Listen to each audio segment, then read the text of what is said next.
સુરતના ખૂબ વધારે ગરમ હોય છે.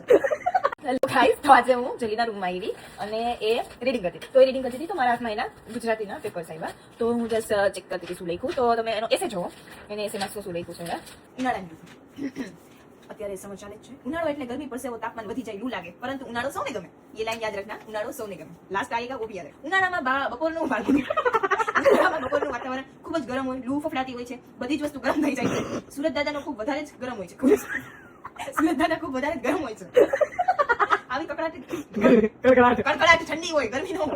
કડકડાટ ગરમીમાં પણ બાળકો રમતા જોવા મળે છે. જ્યાં એક બાજુ મમ્મી મારે, ઉનાળામાં બપોરનું વાતાવરણ સાવ એ ક્યાં થા. ગરમીમાં પણ બાળકો રમતા હોય છે. જ્યાં એક બાજુ મમ્મી મારે, ઉનાળામાં બપોરનું વાતાવરણ સાવ શાંત હોય છે. બધા જ લોકો વધુ તાપમાનને કારણે ઘરમાં ઘૂસી જાય છે, મસ્ત એસી કરીને સુવે છે. પરંતુ જેની ઘરે એસી નથી એ લોકો કુલરની સુવિધા કરે છે. જે ગરીબ લોકો છે તે બિચારા ગરમીના બફાઈ જાય છે. તે લોકોને તો રોડની સાઈડમાં ઝૂંપડી હોય છે. ગરીબ લોકો તે તો કેટલી ગરમી લાગતી હશે. જ્યારે આપણે ઘરમાં બેઠા બેઠા એમ કહીએ કે કેટલી ગરમી થાય છે, ગરીબ લોકોને જોઈને તો ત્રણેય ઋતુ નડે. ગરમીમાં ગરમી લાગે, ચોમાસામાં પાણી નડે, નોટ પાણી.